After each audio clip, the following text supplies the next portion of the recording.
Don't move. If you scream, they'll find us both. The voice came from the supply closet. Low, cracked like old leather, barely human. The hand that closed around my wrist was massive and trembling and wet with blood. 3 seconds. That was all the time I had to look down and recognize the man bleeding through the medical bay, and recognize exactly what his presence meant. The Mafia doesn't come to private facilities unless someone is dying. And the man in front of me wasn't just someone. He was Aldrich Fennick, the boss. The man I had spent 2 years learning not to look at, not to speak to, not to exist anywhere near. And he was bleeding black through a charcoal suit that cost more than I made in a year, his blood smoking faintly where it touched the clean white tile. You. His black eyes found my face with an accuracy that made no sense for a man in shock. Only you work on me. Everyone else leaves. Now. Behind him, his enforcer, Everett Crane, a wall of a man with pale eyes and no expression, hesitated for exactly half a second. Long enough to glance at me. Long enough for something flicker across his face that I did not know how to read. Aldrich's voice dropped. My medbay. My rules. The nurse stays. Everybody out. That's not a request, Everett. The door closed. I was alone with the most dangerous alpha in the city, and my suppressants were already beginning to fail. Let me show you how we got here. How one night shifted everything, and why a man like Aldrich Fennick, who had spent 15 years building an empire on absolute control, was willing to burn it all down over a single Omega who was supposed to be invisible. To understand that, you need to understand who I was before his blood touched my floor. My name is Caspian Merrick. I am 29 years old. I am a recessive Omega, the kind whose scent is faint enough to hide, whose biology is quiet enough to suppress, whose designation is deniable if you never get close enough for anyone to check. I have been hiding for 9 years. Not running. Not fleeing. Hiding in plain sight, behind white coats and night shifts and the careful, deliberate invisibility of someone who understands that being seen is the same as being caged. I was a pharmacist first, then a private nurse. Professions where precision matters more than presence. Where the work speaks for itself and the worker disappears. The medical facility where I worked was 3 levels beneath the financial district, accessible only through a freight elevator that required biometric clearance.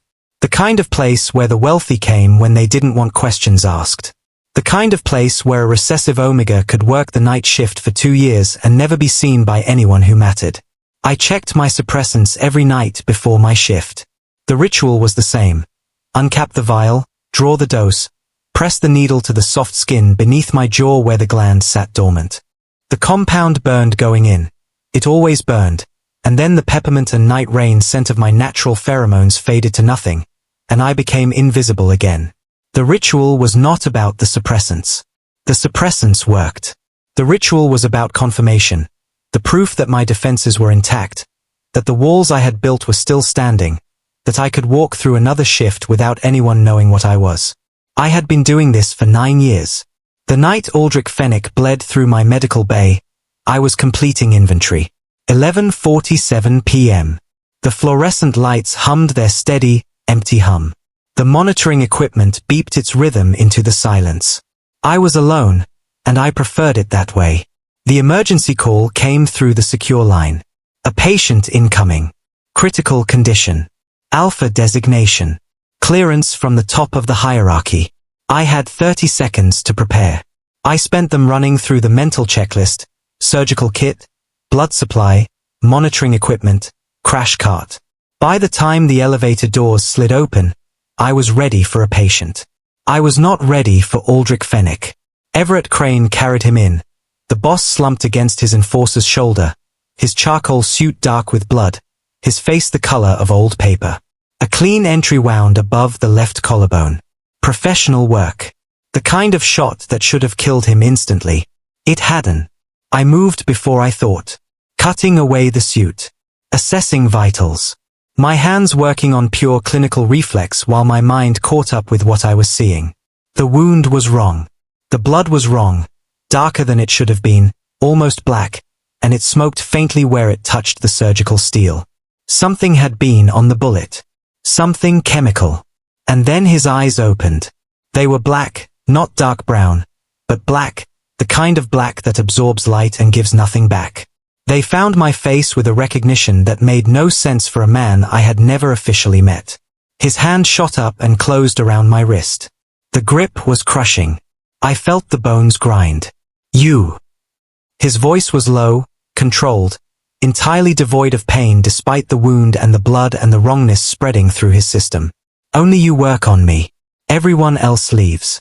Now. Everett glanced at me. Something moved behind his pale eyes. Not surprise, exactly. Confirmation. As if he had been waiting for this and was not happy to be proven right. Boss. His voice was carefully neutral. You're bleeding out. At least let me. My medbay. My rules. The nurse stays. Everybody out. A pause. His black eyes never left my face. That's not a request, Everett. The door closed. I was alone with the most dangerous alpha in the city, and the only thing between me and exposure was a suppressant dose that was already beginning to degrade under the pressure of his pheromones. I could smell him. Not the way a beta would smell him. The muted, second-hand version of scent. The full frequency. Bourbon and charred cedar. The scent of expensive liquor and burning wood. The scent of an apex predator whose biology was designed to override every defense an Omega could build. My hands were shaking. I forced them steady. Get on the table, I said. If you have ever been wrist-deep in someone's wound and realized that saving their life was the same as ending your own invisibility, you already understand what the surgery cost me. The bullet wound was clean. The tissue damage was not. As I worked to stop the bleeding, I catalogued the anomalies in silence. The entry wound was small, .22 caliber, close range, but the damage pattern suggested something else. The tissue around the wound was degrading in a way that standard ballistics couldn't explain. The blood was black and smoking, and when I tested a sample against a neutralizer compound, the reaction was immediate and violent. The bullet had been coated. Not with poison. Poison was too simple. This was something more sophisticated. A slow-acting neurotoxin, custom synthesized, designed to degrade the alpha's cognitive function over a period of days. Whoever had done this wanted Aldrich alive but incapacitated. Wanted him conscious enough to understand what was happening to him, but not conscious enough to stop it. This was not a hit. This was a coup. Aldrich was awake through the local anesthetic. His black eyes tracked my every movement. The scalpel, the suture, the way my hands moved with the precision of someone who had spent 9 years learning to be perfect because perfection was the only armor that worked. You've done this before, he said. It was not a question. I've been a nurse for 2 years. A pharmacist before that. I've done everything before. That's not what I meant. I did not answer. I focused on the wound, extraction, closure, sterilization. Each suture a tiny declaration of defiance. He was talking to keep himself conscious, and I was listening because I had no choice, and neither of us was addressing the thing that hung in the air between us like smoke. I could smell my own scent beginning to leak through the suppressants. Peppermint and night rain. The scent of something cool and green and desperate not to be noticed. The more I focused on the surgery, the less energy I had to maintain the chemical wall, and Aldrich's pheromones were eroding it from the outside. Midway through closure, I discovered the real problem. The neurotoxin was not just slow-acting. It was brilliant. It had been designed to cross the blood-brain barrier gradually, degrading cognitive function in stages, visual processing first, then motor control, then speech, then memory. By the time the symptoms became obvious, the damage would be irreversible. And the only reason Aldrich was still conscious was that his constitution was extraordinary and the suppressant compounds I had already administered were buying time. This isn't a standard assassination attempt, I said. My voice was steady. My hands were not. Someone gave this a lot of resources. The compound structure is proprietary. It's targeted specifically to your alpha genetic markers. This is not random violence. This is personal. I know who did it. Aldrich's black eyes held mine. His voice was quiet, controlled, entirely devoid of the rage that should have been there. I've known since the moment they pulled the trigger. The question is whether you're good enough to keep me conscious while I handle it. Who? My brother. Lysander. I stopped moving. The surgical light hummed overhead. The monitoring equipment beeped its steady rhythm. The silence between us was absolute. He spent 4 years in biochemistry before he transferred to business management, Aldrich said. My father always said he had the mind for it but not the stomach for the work. Apparently my father was wrong about the second part. I looked down at the wound, at the black blood smoking on the surgical steel, at the suture line that was closing over damage I could not fix with a needle and thread. He didn't just shoot you, I said quietly. He proved something. This neurotoxin is a thesis. It's the most sophisticated nerve agent I've ever seen, and I spent 9 years studying compound synthesis. Whoever designed this understood alpha neurology at a level that requires years of specialized training. Lysander has that training. Then Lysander has been planning this for longer than you think. Aldrich's jaw tightened. The monitor showed his heart rate climbing, his body responding to the stress and the neurotoxin and the knowledge that his own blood had tried to unmake him. I need the chemical composition, I said. The full molecular structure. If I can reverse engineer the synthesis, I may be able to build a neutralizer before the blood-brain barrier is fully compromised. How long? 72 hours. Maybe less. The progression is slower than it should be because of your physiology, but the window is closing. I need everything your research division has on the compound. And I need to work here, in this room, where I can monitor your vitals. Aldrich looked at me for a long moment. Then he reached for the secured channel on his phone. The family's research lab created the compound, he said. Only 3 people have access to the formula. My second-in-command, my legal advisor, and my brother.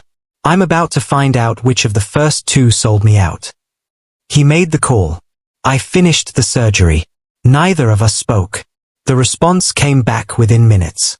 The compound was proprietary, designed specifically for Aldrich's alpha genetic markers. The 3 people with access to the formula were exactly who Aldrich had named. And one of them had been communicating with Lysander on a secured channel for 6 months. Aldrich's second-in-command. Marcus. Marcus has been with me for 12 years, Aldrich said quietly. His voice was calm. Too calm. The calm of a man who has just added a name to a list he has been keeping for a very long time. He was at my father's funeral. He stood witness at my ascension. He taught me how to hold a gun when I was 15. People change. No. People reveal. Marcus was always ambitious. I thought I could manage it. He looked at me, and his black eyes were empty in a way that made my stomach cold. Apparently I was wrong. I began analyzing the compound structure while Aldrich made a second call. This one to Everett, relayed through 3 separate channels and then deleted. I did not ask what the call contained. I did not want to know. The work absorbed me. The molecular synthesis was elegant, genuinely elegant, and I found myself almost admiring the mind that had built it even as I was pulling it apart. Whoever designed this compound understood alpha neurology at a level that most researchers never reached. The toxin was designed to cross the blood-brain barrier in stages, each threshold keyed to a specific cognitive function. Visual processing would fail first, then motor control, then speech, then memory. By the time anyone noticed the symptoms, the damage would be catastrophic. Lysander spent 4 years in biochemistry, I said quietly. But this is beyond what a standard program teaches. He must have continued his research independently. He must have been building this for years. He was always the smarter of us. Aldrich's voice was flat. The one who could have been anything. The one our father said had the mind for real work. I was the heir. He was the spare. I got the power. He got the resentment. I thought he had made peace with it. You thought wrong. Yes. Aldrich looked at me, and for the first time since he had gripped my wrist in the supply closet, I saw something move behind his black eyes. Not rage. Something worse. Grief. I thought wrong about a great many things. The monitor alarms spiked. Aldrich's heart rate was climbing, his blood pressure dropping, his body responding to the stress and the neurotoxin and everything he had just learned. I moved immediately, checking vitals, adjusting foredrips, reaching for the stabilizer compound I had prepared during the surgery. My hand brushed his chest to access the monitor leads. I felt the heat of his skin through the surgical gown. I felt the steady thud of his heartbeat beneath my palm. And I felt something else, a shift in his pheromones, a flare of recognition, a spike of something that was not aggression and not distress and not anything I knew how to name. I pulled away as if burned. Aldrich caught my wrist. "Don't." His voice was strained. The black veins were visible at his temples now, the neurotoxin pushing against the suppressant barrier I had built. "Your scent. Peppermint. Something cold. Something green. It's the only thing keeping me grounded right now." My breathing became audible. My suppressants were straining. I could feel them failing. The chemical wall cracking under the pressure of proximity and exhaustion, and an S-class alpha whose body was recognizing my scent as anchor. "Let go of my wrist." "Not yet. Aldrich. I know what you are, Caspian." His voice was quiet. "Absolute. I have known for 2 years. I have been asking for you specifically every time I came to this facility, and every time, they told me you were unavailable. They told me you were on a different shift. They told me you had transferred. They lied to me, because you asked them to lie, because you have been hiding from me since the moment you started working here." My blood went cold. "You." I waited. I could have demanded you. I could have had you brought to me in chains. I didn't. Because I wanted you to stop hiding on your own terms. I wanted you to choose to stop. And now? Now I am dying, and you are the only person who can keep me alive, and I am telling you, not asking, telling, that I will not let anyone hurt you while I am still breathing. Whatever happens after that is your choice. But right now, in this room, you are under my protection. And that is non-negotiable. He released my wrist. I stood beside the surgical bed, my hands shaking, my scent leaking into the room in thin, desperate pulses. He had known. For 2 years, he had known, and he had waited, and I had no idea what to do with that information. I turned back to my equipment. "We need to talk about the compound," I said. My voice was steady. My hands were not. "I'm going to need access to your research division's database, and I'm going to need you to stay conscious while I work." "Understood." "And I'm going to need you to stop talking about my designation like it's something you've been waiting to use against me." "It's not." "Then what is it?" Aldrich was silent for a moment. The monitoring equipment beeped its steady rhythm. The black veins pulsed at his temples. "It's something I've been waiting to protect." I did not answer. I turned to the analysis tray and began pulling apart the molecular synthesis of the neurotoxin. And behind me, Aldrich Fennick watched my hands move with the stillness of a predator who has finally found what he was hunting and is not yet sure he has the right to keep it. The hours passed in silence. I worked through the compound structure, identifying the synthesis pathways, mapping the crystalline architecture, pulling apart the genius of Lysander's design piece by piece. The work was absorbing, the kind of intellectual challenge that consumed everything else, that left no room for fear or exhaustion or the knowledge that an S-class alpha was watching me from 12 feet away. My suppressants were failing. I could feel it happening, the gradual erosion of the chemical wall, the way my natural scent was bleeding through in thin, involuntary pulses. Peppermint and night rain.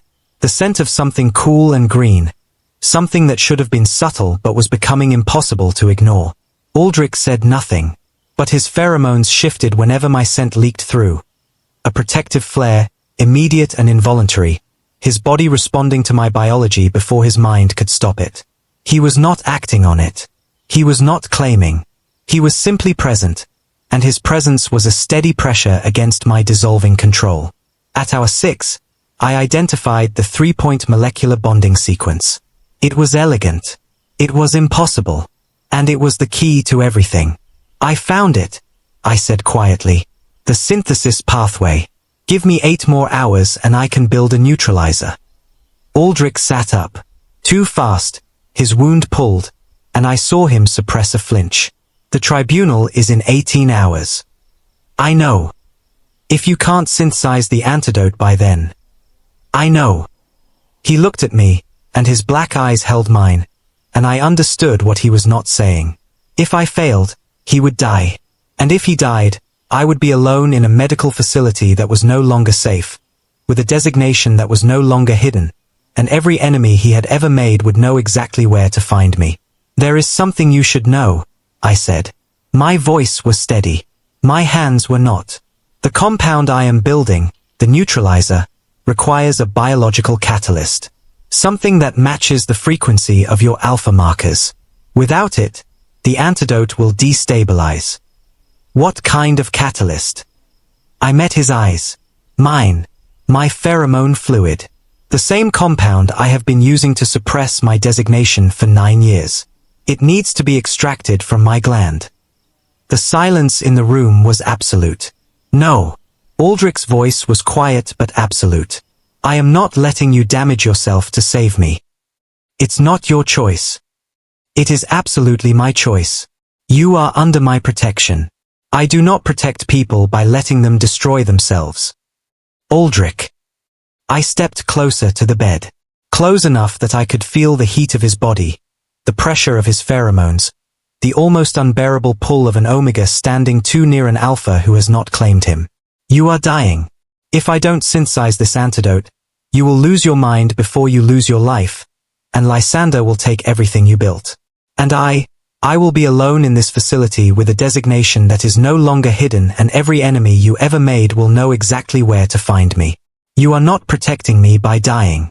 You are abandoning me. And I did not spend 9 years hiding just to be abandoned by the first person who ever saw me." He stared at me. His hand rose, slowly, giving me time to step back, and came to rest on my shoulder. The touch was light, deliberate. The first time he had touched me without necessity, without crisis, without blood.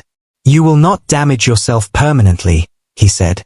"When this is over, when I am healed and Lysander is dealt with, you will have access to every medical resource this family possesses.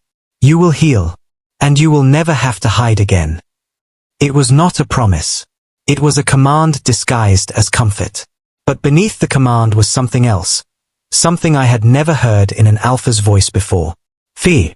Not of the neurotoxin. Not of Lysander. Not of the war that was coming. Fear that I would do this thing, this irreversible, permanent thing, and he would owe me a debt he could never repay. "That's not your decision to make," I said quietly. "Isn't it?" "No. It's mine." I stepped back. I turned to the analysis tray. I began preparing the extraction equipment. Behind me, Aldrich Fenwick watched my hands move, and the silence between us was full of everything we had not said. The extraction took 6 minutes. I had prepared the equipment while Aldrich watched from the surgical bed, the sterile needle, the collection vial, the stabilizing compound that would keep the pheromone fluid viable long enough to complete the synthesis. My hands were steady as I positioned the needle at the base of my jaw, just below the ear, where the scent gland sat dormant beneath years of chemical suppression. "Stop," Aldrich said. I didn't. "If you do this, the gland will never fully recover. You understand that?" "I understand that you're dying." I met his eyes. "I understand that the neutralizer requires a biological catalyst that matches your alpha frequency. I understand that my pheromone fluid is the only catalyst available in this facility that has any chance of working. What I don't understand is why you're arguing with me when every minute we waste is a minute the neurotoxin gets closer to your brainstem. You're afraid." "Of course I'm afraid. Fear and action are not mutually exclusive." The needle went in. If you have ever held a needle to your own skin and understood that what you were about to lose was the thing that had kept you invisible for 9 years, you know what I mean when I say that the pain whited out my vision, but my hand did not shake. The gland released its contents into the collection vial, a thin stream of amber gold fluid, the concentrated essence of peppermint and night rain, the scent I had been erasing with chemicals since I was 20 years old. The extraction was agonizing. The aftermath was worse. I could feel the gland spasm, trying to compensate for the loss, and the damage was permanent. I would never produce natural pheromones at full strength again. Even if Aldrich kept his promise, even if the family's medical resources were poured into my recovery, the gland would always carry the scar. I pulled the needle free and pressed a cloth to my neck until the bleeding stopped. The vial of amber-gold fluid sat on the tray. Luminous. Warm. The color of my eyes. There, I said quietly. Now stop arguing with me and let me work. Aldrich was silent. His black eyes were fixed on the vial, on the thing I had just sacrificed, the thing he had said he could not forget. His scent had shifted. The bourbon and cedar frequency was darker now, grief-soaked, protective in a way that was no longer about territory. You should not have done that. It was mine to do. The cost is mine to pay. I turned to the synthesis equipment. You are not the only person who gets to decide what they're willing to sacrifice. You gave me 72 hours. I'm using them. I did not look back at him. I could not. My hands were shaking now, the delayed tremor of someone who had held their nerve past the breaking point, and I needed to focus on the work. The synthesis. The neutralizer.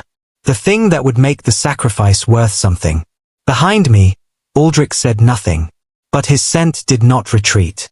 It stayed, close, steady, present, and I understood that this was his way of saying what he could not yet put into words.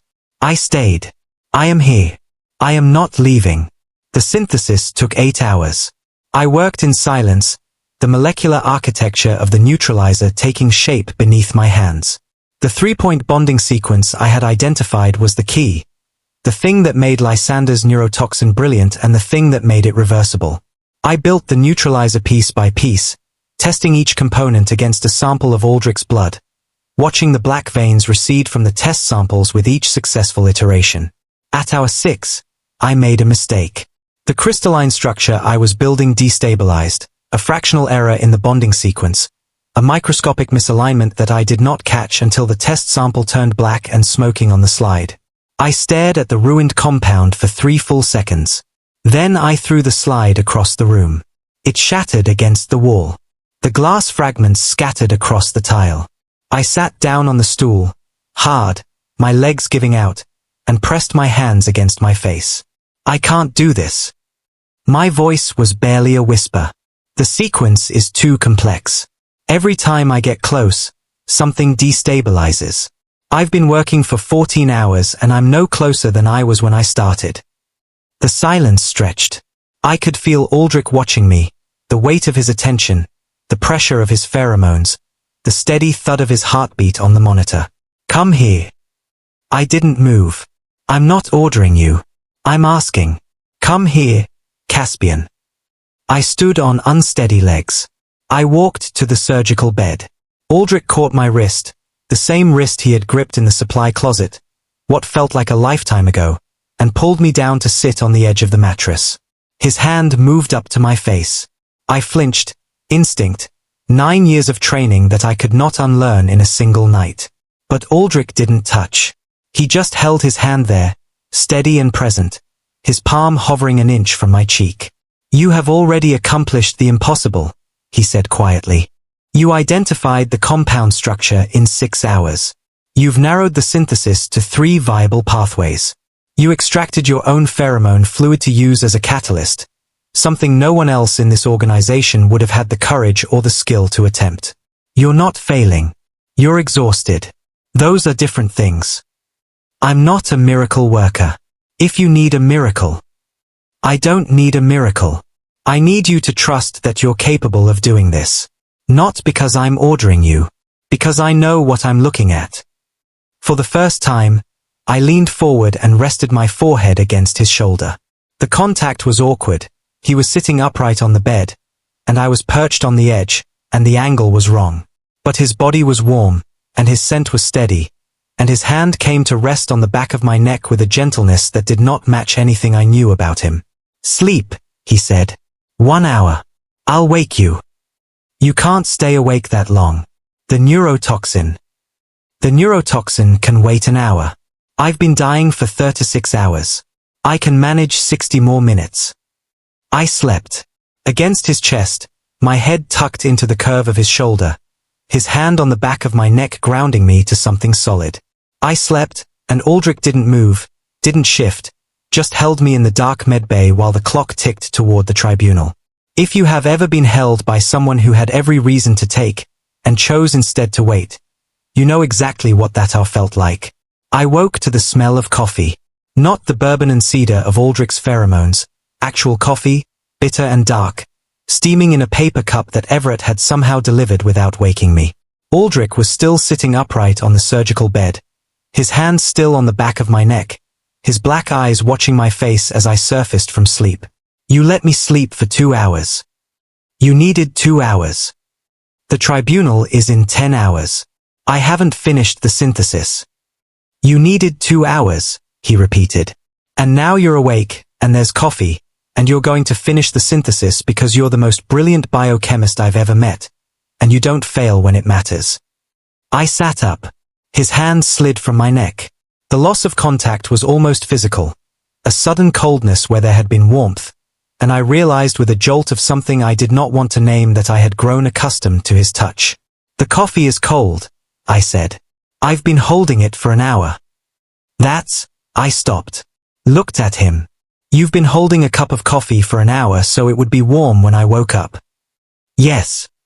You're dying. Yes.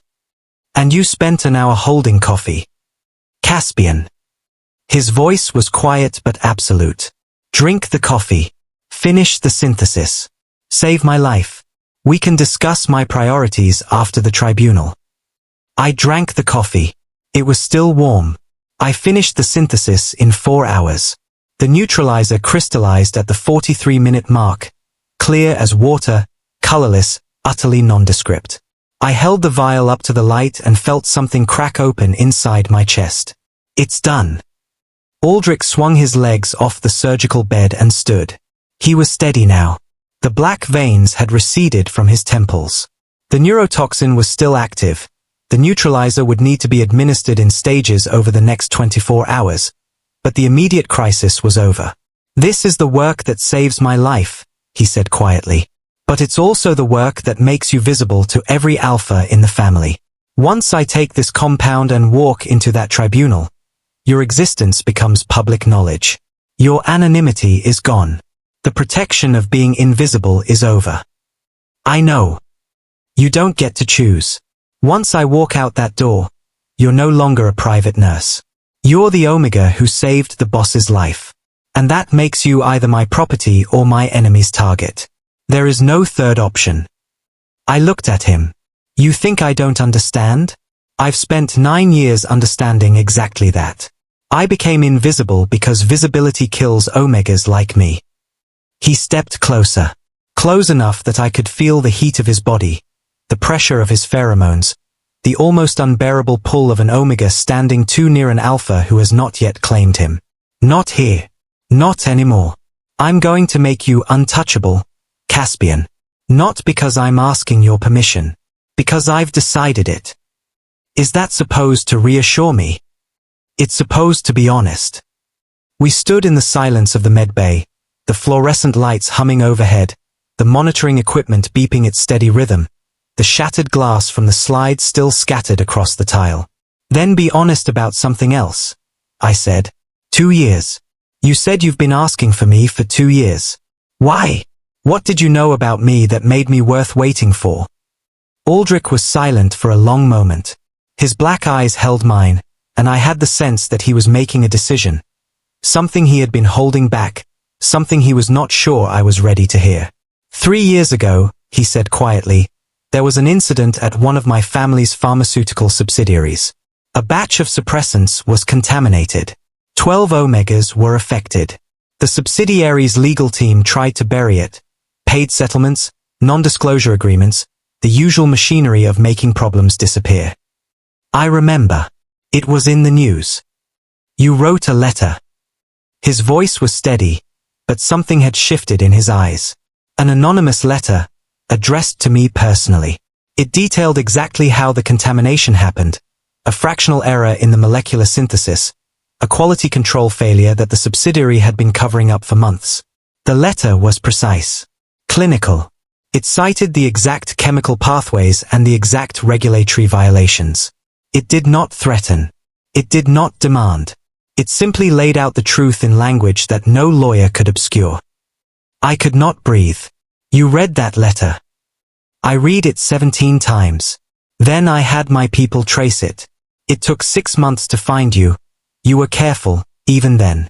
A recessive omega working as a pharmacist in a clinic that didn't keep digital records. But eventually, my people identified you. And I had them stop. Stop. I wanted to meet you. I wanted to see the person who had the courage to write that letter, to hold a syndicate accountable from the shadows, with nothing but a pen and a knowledge of biochemistry. He paused. But I realized that meeting me would destroy everything you had built. Your invisibility. Your safety. Your deniability.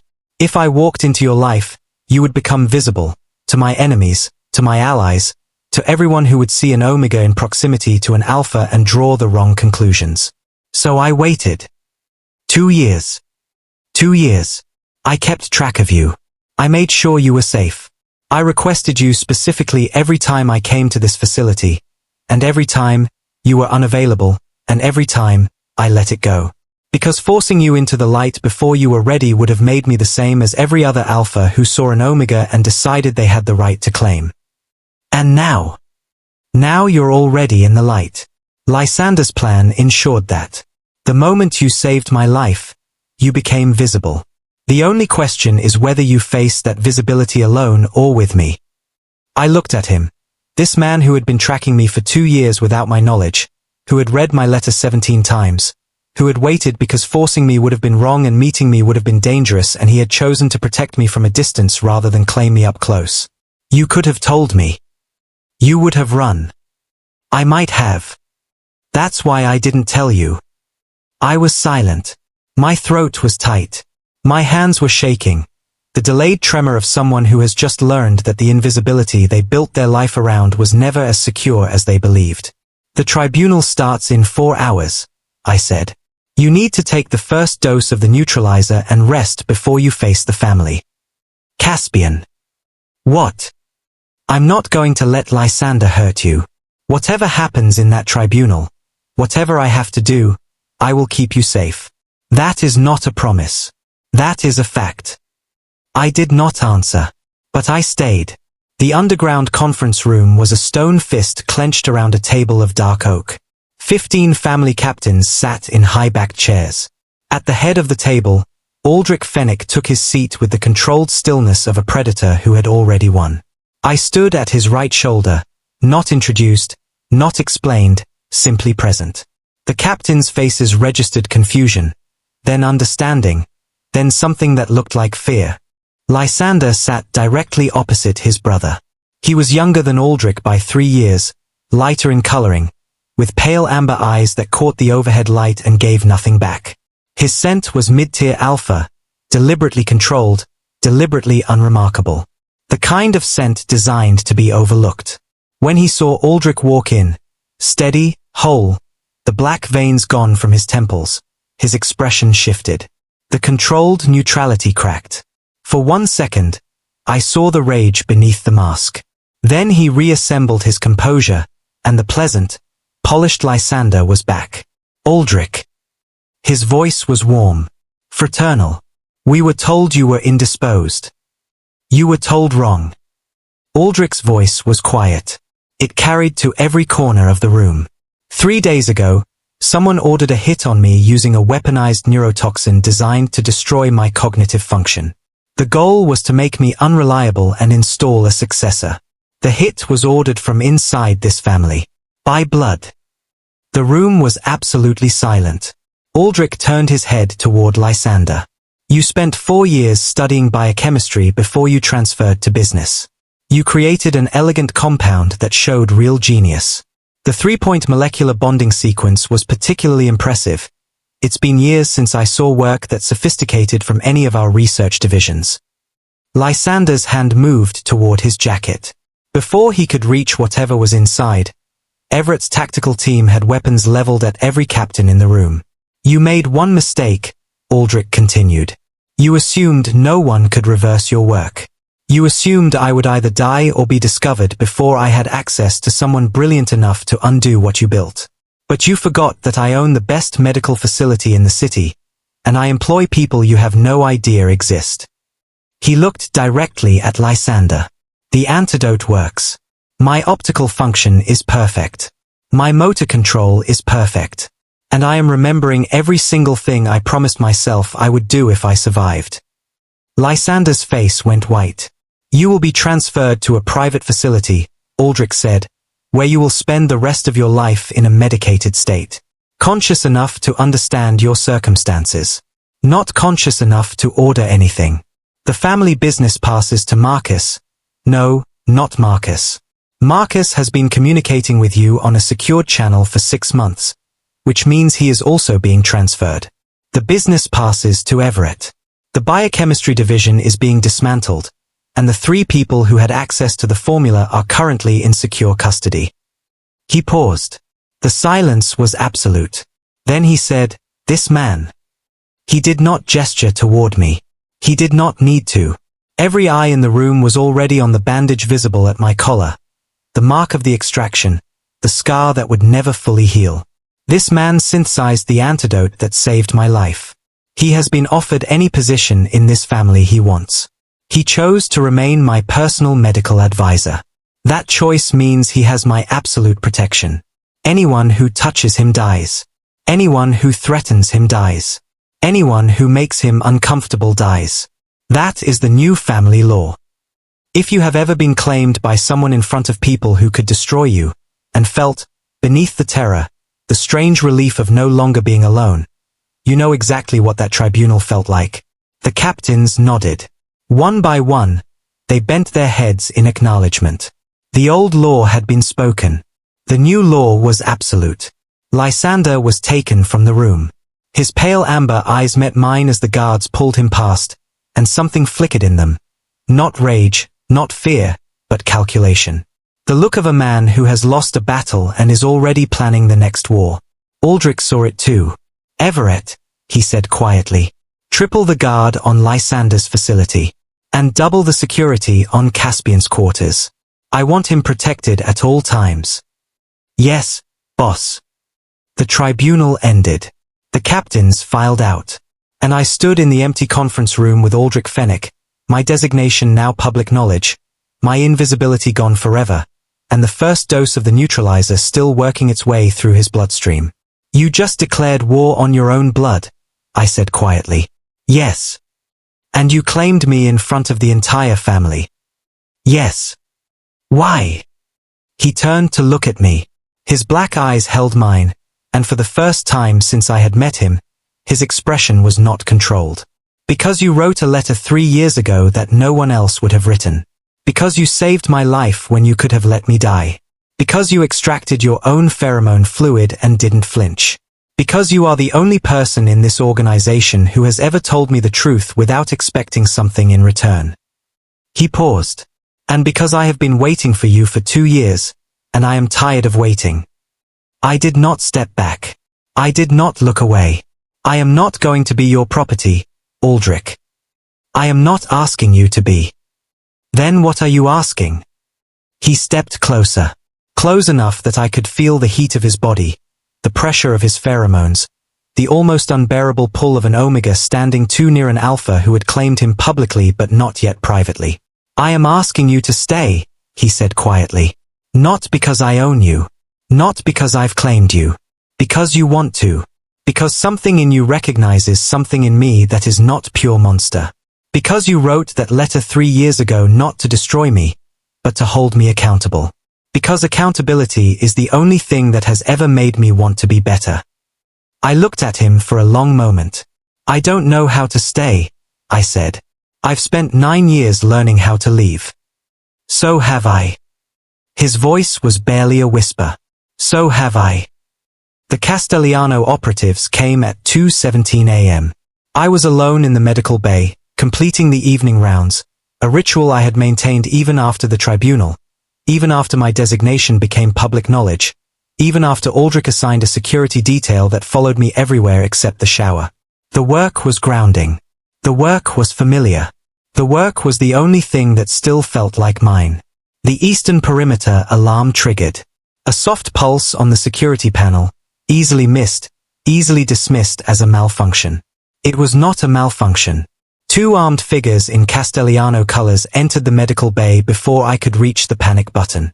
Their scent was unfamiliar, sharp, chemical, the kind of synthetic pheromone profile that came from military-grade suppressants. They moved with professional precision. They knew the layout.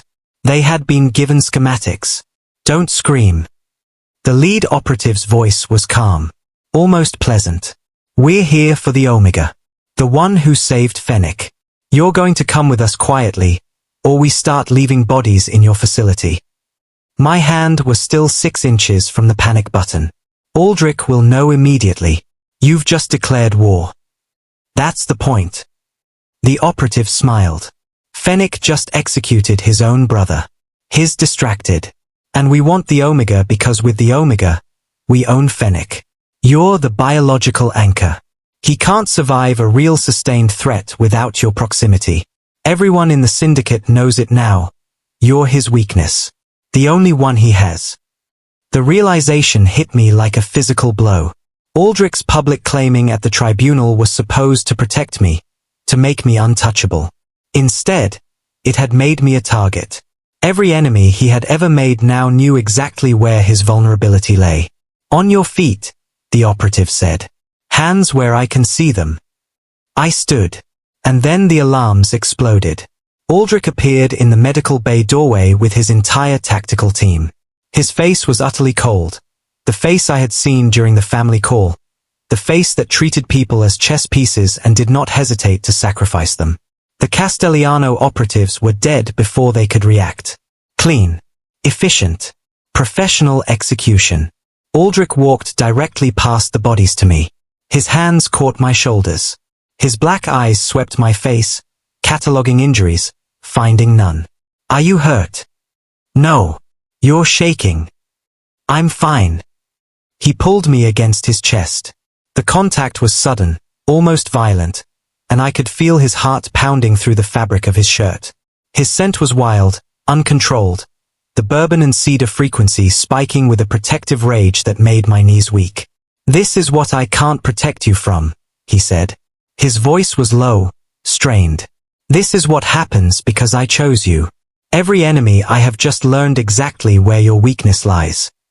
I pulled back. My hands were still shaking, but my voice was steady. Then we run. We leave the city. We disappear. There is nowhere in the world that far. And even if there was, I wouldn't be the man you could live with in hiding. I would become smaller, meaner, more broken, and you would hate me. Then what do we do? He looked at me. His black eyes were devastated, not by the attack, but by the realization that keeping me close was the most dangerous thing he could do. That his protection had become my vulnerability. That the only way to keep me safe was to let me go. And the only thing he wanted was to hold on tighter. You could leave, he said quietly. I could arrange it. New identity. New city. Enough money to disappear forever. You could go back to being invisible. Is that what you want? No. His voice broke on the word. But it might be what you need. I looked at him. This man who had tracked me for 2 years without my knowledge, who had waited because forcing me would have been wrong, who had claimed me publicly and protected me violently and was now offering me the one thing he had promised never to offer. An escape route. If I took it, I would be safe. I would be invisible. I would be alone again, the way I had been for 9 years, the way I had been my entire adult life, the way I had trained myself to survive. I'm not leaving, I said. Caspian. I'm not leaving. I made a choice when I extracted my pheromone fluid. I made a choice when I walked into that tribunal beside you. I made a choice when I let you hold me for 2 hours while I slept. I am done running, Aldrich. If staying means danger, then I will learn to survive danger. If staying means visibility, then I will learn to survive being seen. But I am not leaving. And you don't get to make that decision for me. He stared at me. His hands were still on my shoulders. His scent was still wild, uncontrolled, but something in his expression shifted. The coldness cracked. The mask slipped. And underneath was not the warlord, not the chess player, not the predator. It was a man who had been alone for 15 years and had just realized he might not have to be. Then we don't run, he said quietly. We make them understand that taking you isn't an option. That requires you to be willing to burn everything. Are you asking me to do that? I'm telling you I'm not worth half measures. Either you claim me completely or you let me go. There is no middle ground. He looked at me for a long moment. Then he pulled me back against his chest, and his arms came around me, and his mouth pressed against my hair. I will burn everything, he said. Every alliance. Every territory. Every piece of this empire I built. If it keeps you safe, I will burn it all. Then claim me. The words hung in the air between us. Aldrich pulled back. His black eyes held mine. Once I do that, you're bound to me forever. There is no taking it back. I know. That's the point. We went to his private quarters. The room was sparse, a bed, a desk, a window that looked out over the underground river that ran beneath the compound. No personal effects. No photographs. The room of a man who had never expected anyone to see it. Aldrich closed the door and locked it with military security protocols. The sound of the bolt sliding home was final, the last barrier between us and the world outside. And then he turned to me, and I saw the beast. His eyes had gone completely black, the irises consumed by pupils dilated past human limits. His scent was overwhelming, bourbon and charred cedar at full frequency, the pheromone output of an S-class alpha whose control had finally snapped. He was shaking, not with fear, but with the effort of holding back. Your heat is starting, he said. His voice was barely human. The stress of the attack. The proximity. Your suppressants are gone and your body is cycling toward heat. And I am not in a state of mind where I can trust myself. Then don't trust yourself. Trust me. Caspian. I stepped closer. I could feel my own body responding. The heat beginning to build. The peppermint and night rain scent bleeding into the room at full, unmasked intensity. The extraction had damaged my gland, but it had not destroyed it. The pheromone fluid was weaker now, permanently diminished, but it was still there. Still mine. Still the thing Aldrich had said he could not forget. I see what you are, I said quietly. All of it. The monster and the man. The chess player and the person who held coffee for an hour to keep it warm. The warlord who executes his enemies and the alpha who waited 2 years because he didn't want to force me. I see all of it. And I am still here. If I mark you, I want you to mark me. I will hurt you. I know. You don't understand. My control. I reached up and pulled his head down to my neck. The gland was swollen beneath the bandage, sensitive, still healing from the extraction. His mouth was an inch from my skin. I could feel his breath, hot and uneven. If you're going to do this, I said, do it completely. I don't want half. I don't want you fighting it. I want you to mark me. Once I do that, you're mine. Forever. There is no taking it back. I know. That's the point. He growled. The sound was low and primal, not human, not animal, something in between. His canines extended, the alpha's marking teeth sliding into position. His hand came up to cradle the back of my head, holding me steady, and I felt the first brush of his teeth against my skin. If you have ever offered your throat to someone who could destroy you, and meant it as the most honest thing you've ever done, you know what the mark felt like. Permanent. Irrevocable. Home. The bite was clean and absolute. His canines sank into the gland, and my body unlocked completely. The heat cycle crashing into its peak, my knees giving out, Aldrich catching me before I hit the floor. The bond snapped into place like a lock closing, and suddenly I could feel him. Not just his body, not just his scent, but him. His fear. His hope. The desperate, terrified relief of an alpha who had just claimed something he had wanted for 2 years and was not yet sure he deserved. He pulled back. His mouth was stained with blood and pheromone fluid. His black eyes were wild, but the beast was receding, the bond settling him, anchoring him, pulling him back from the edge. Caspian. I'm here. His voice broke. I didn't hurt you. No. You didn't. The bond. Can you feel it? Yes. I reached up and touched his face. I can feel you. All of you. The fear. The hope. The way you've been alone for 15 years and just realized you might not have to be anymore. He closed his eyes. His forehead pressed against mine.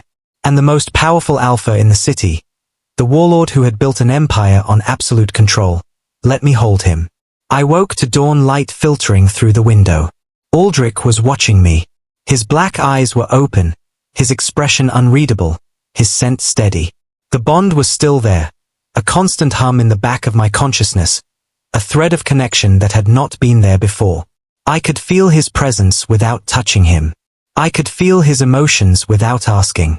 He was afraid. Good morning, I said quietly. You're still here. I told you I would be. I know. He stopped. Swallowed. I've woken up alone for 15 years. Every morning. I was afraid that when you opened your eyes, you would realize you made a mistake. I reached up and touched the mark on my neck. The skin was tender, still healing. The imprint of his teeth a permanent scar that would never fully fade. Through the bond, I felt his fear spike. The terror that I was touching the mark because I regretted it. I'm touching it because it's real, I said. Because I can feel it. Because I've been invisible for 9 years and this mark means I won't ever have to be again. It means you can't hide anymore. The mark is permanent. Everyone who sees it will know what you are. Everyone who sees it will know you're mine. That's what I want. Caspian. That's what I want. I spent 9 years making sure no one would ever know what I smell like, what I am, who I belong to. And now I carry your mark on my throat. That is not a cage. That is an anchor. He was silent for a long moment. Then his hand came up and touched the mark, very gently, his fingers tracing the imprint of his own teeth. I will never cage you, he said quietly. I will never use what I know about you as a weapon. I will never let anyone, not the Castellano family, not the other territories, not what's left of my own blood, take your freedom. This is not a bond of ownership. This is a bond of choice. And I will spend the rest of my life proving that I am worth what you gave me. I know. You can't know that. I can feel it. I pressed my palm flat against his chest, over his heart. The bond works both ways, Aldrich. I can feel your fear. I can feel your hope. I can feel the way you've been waiting for someone to stay for 15 years and just realized that someone is here. You don't have to prove anything. You just have to keep being this. Being what? The man who held coffee for an hour. The man who stood outside a door for 6 hours. The man who waited 2 years because forcing me would have been wrong. The monster and the man. Both of them. I want both. He pulled me against his chest. His arms came around me, and his mouth pressed against my hair, and through the bond, I felt something shift, the beginning of trust, the first real opening to the possibility that someone might stay. There was a knock on the door. Everett's voice came through, carefully neutral. Boss, we have a situation. The Castellano family is making formal alliance overtures with 3 other territories. They're building a coalition. Aldrich closed his eyes. Through the bond, I felt the weight of everything. The never-ending violence, the politics, the impossible burden of holding power. How bad? I asked. Worse than we can manage alone. He sat up, his hand still resting on my shoulder. I may need to make moves that take me out of the city for weeks. You can't come with me to the kind of places I'm going. This was the moment where I understood. The bond didn't change the fundamental reality. Aldrich was still the Mafia boss. The war was still coming. The threats were still absolute. Then you go, I said. You do what you need to do. And I'll be here when you come back. You could stay in the city. Set up your own practice. Live a normal life. You still have a choice. I looked at him. I made my choice when I let you mark me. Everything after that is just commitment. He pulled me against his chest one last time. Held me in absolute stillness. I'm going to make a world where you can be safe, he whispered. It might take years. It might cost everything I've built. But I'm going to do it. I know. And I'll be here the whole time. Outside, Everett heard nothing from the room. The compound was quiet. For the first time in his 15 years as Aldrich's enforcer, Everett understood that the boss was no longer completely alone. The second bell of the dead watch tolled from the compound's clock tower. I stood at the window of Aldrich's private quarters, our quarters now, and watched the underground river move ceaselessly toward the distant sea. The water was black and silver in the torchlight, the same color as Aldrich's eyes. His arms came around me from behind. His chin rested on top of my head. Through the bond, I felt his exhaustion, his determination, and something else, something quiet, something fragile, something that felt, after 15 years of isolation, almost like peace. The coalition meeting is in Prague, he said quietly. I leave at dawn. How long? 3 weeks. Maybe 4. It depends on how quickly the Castellano family realizes they've lost. They haven't lost yet. No. But they will. His arms tightened around me. Everett will stay with you. Full security detail. The medical bay has been reinforced. No one gets in or out without my personal authorization. I'm not afraid. I know. That's what terrifies me. He turned me gently to face him. His black eyes held mine. You have been invisible for 9 years. Now you carry my mark on your throat and every enemy I have knows exactly where to find you. You should be afraid. I spent 9 years being afraid. I'm tired of it. I reached up and touched his face. You said you would burn everything to keep me safe. I'm telling you I don't need everything. I just need you to come back. I will. Then go. Do what you need to do. And when you come back, I'll still be here. Still marked. Still yours. Still choosing to stay. He pressed his forehead against mine. The bond hummed between us, steady and present. The thread of connection that had not been there 48 hours ago and would never break now. 3 weeks, he said. I'll call every night. You'll be in negotiations. You'll be busy. I'll call every night. His voice was absolute. I waited 2 years for you, Caspian. I can manage a phone call. I laughed, the first real laugh I had managed since the night he bled through my medical bay, since the extraction, since the tribunal, since the mark.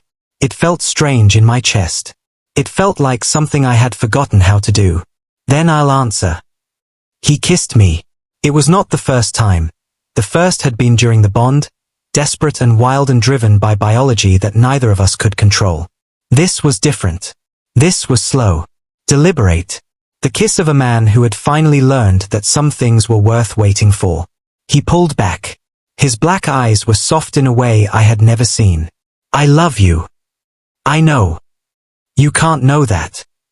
I can feel it. I pressed my palm flat against his chest, over his heart. The bond works both ways, Aldrich. I love you too. He closed his eyes. His forehead pressed against mine. And the most powerful alpha in the city, the warlord who had built an empire on absolute control, let himself be held. Dawn came gray and cold through the window. Aldrich dressed in silence, black suit, black tie, the uniform of a man going to war. I watched from the bed, the sheets tangled around my legs, the mark on my throat still tender against the pillow.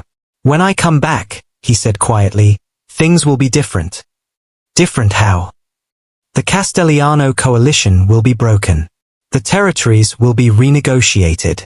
Lysander's network will be fully dismantled. And you will have a choice to make. I've already made my choice.